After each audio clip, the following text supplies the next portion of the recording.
पृथ्वी के जन्म की पूरी कहानी, सितारों से लेकर धरती तक। नमस्कार दोस्तों, आपका स्वागत है हमारे YouTube चैनल पर। आज हम आपको लेकर जाएंगे धरती के जन्म की कहानी पर। एक फैसले से शुरू होते हैं। जब सौरमंडल का निर्माण हुआ, चैप्टर 1 सोलर सिस्टम का निर्माण। वीडियो के इस खंड में हम विश्लेषण करेंगे कि कैसे सौरमंडल, जिसमें सूर्य और उसके परिवार के ग्रह हैं, बना। हम इसके आकार और ग्रहों के बीच के संबंध को समझेंगे। सौरमंडल एक आदिक विगत सितारा है जिसमें हमारा सूर्य है और इसके साथ ही उसके परिवार के अन्य ग्रह होते हैं, जैसे कि गुरु, शुक्र और मंगल। सौरमंडल का निर्माण लगभग 46 बिलियन साल पहले हुआ था, जब एक बड़ी गैस और धूलदाना आकाश में छाया था। धारणा की जाती है कि एक बड़ी तापमान बदलाव ने इस धूलदाने को एक समान और घने गैस के दरबार में प्रेस किया, जिससे गैस की गुठलियों और धुंध में समाया। इस धुंध की गुठलियों में गैस का दबाव बढ़ गया और इसके परिणाम स्वरूप सूर्य का निर्माण हुआ, जिसमें आपकी धरती भी शामिल है। चैप्टर 2 पृथ्वी के जन्म। इस खंड में हम जानेंगे कि पृथ्वी का जन्म कैसे हुआ और इसके पीछे के वैज्ञानिक कारण क्या थे। हम आकाशीय टक्कर के बारे में विस्तार से बताएंगे और इसके परिणाम स्वरूप कैसे पृथ्वी बनी। आकाशीय टक्कर। पृथ्वी के जन्म का महत्वपूर्ण हिस्सा एक आकाशीय टक्कर था। इस टक्कर में दो बड़े ग्रह या सितारे एक दूसरे से टक्कर मारते हैं, जिससे धरती का निर्माण हुआ। इस आकाशीय टक्कर के परिणाम स्वरूप धरती का निर्माण हुआ। यह घड़ियों, हफ्तों और वर्षों के सवाल में हुआ, जब ब्रह्मांड के अनादि बिग बैंग के परिणाम स्वरूप गैस और अणुकणों की तरह धरती ने उत्पन्न होना शुरू किया। चैप्टर 3 जीवन की उत्पत्ति। पृथ्वी पर जीवन की उत्पत्ति कैसे हुई? इस खंड में हम उस समय के वातावरण, गैसों और अन्य प्रारंभिक शर्तों को देखेंगे जिनसे जीवन का आरंभ हुआ।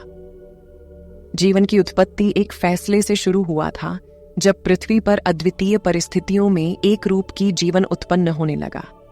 इस प्रक्रिया को अब्योजिनेशन कहा जाता है और यह बिना पूर्व जीवन के प्राधिकृत होता है। यहाँ जीवन की उत्पत्ति की कुछ मुख्य चरण दिए गए हैं, जीवन की उत्पत्ति के लिए आवश्यक थी। इसमें उच्च तापमान, जैसे कि आदि मानव, साथ ही उच्च वायुमंडलीय ऑक्सीजन स्तर शामिल है। यह सौरमंडल में आकाशीय टक्करों के परिणाम स्वरूप हुआ, जिसमें ग्रहों और उनके साथ छोटे रासायनिक संगठन के अवशेष होते हैं। पृथ्वी पर पहले जीवों की उत्पत्ति का आरंभिक चरण बायोलॉजिक विपणीय के माध्यम से हुआ, जिसमें केवल अपर्याप्त संरचना और आरामदायक परिस्थितियों के बावजूद सिंपल जीवों का निर्माण हुआ।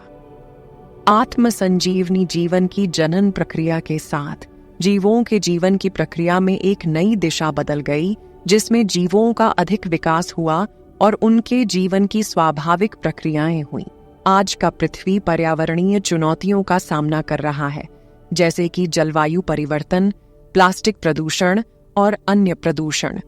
हमें अपने पर्यावरण का संरक्षण करने की आवश्यकता है, ताकि हमारी पृथ्वी की समृद्धि बढ़ सके और आने वाली पीढ़ियों के लिए सुरक्षित रह सके। पृथ्वी पर हमारे तकनीकी और वैज्ञानिक विकास के लिए महत्वपूर्ण है। हम इसे जानने के लिए अंतरिक्ष और भूमिगत अनुसंधान करते हैं और यहाँ से नए तकनीकी उपकरण और तकनीकी गतिविधियों का विकास करते हैं। पृथ्वी पर विभिन्न सांस्कृतिक और ऐतिहासिक स्थल हैं, जिनमें ऐतिहासिक घटनाएं हुईं और कला, साहित्य और धार्मिक जीवन के पहलू हैं। पृथ्वी पर विशाल जैव विविधता है, जिसमें अनगिनत प्रकार के जीवों और पौधों के लिए समृद्धि का स्थान है। हमें इसे संरक्षित रखने की आवश्यकता है, क्योंकि यह हमारे जीवन का हिस्सा है और बिना इसके हमारा जीवन असंभव होगा। इस प्रकार आज का पृथ्वी हमारे जीवन का महत्वपूर्ण हिस्सा है और हमारे समृद्धि और उत्थान के लिए अत्यंत महत्वपूर्ण है। हमें इसके साथ बेहतरीन तरीके से संबंध बनाने का और इसकी सुरक्षा और स्वच्छता की दिशा में काम करने की जरूरत है। धन्यवाद दोस्तों, क्योंकि आपने हमारे साथ इस रोमांचक यात्रा पर जुड़ा। यदि आपको यह वीडियो पसंद आया हो तो कृपया लाइक करें और हमारे चैनल को सब्सक्राइब करना न भूलें।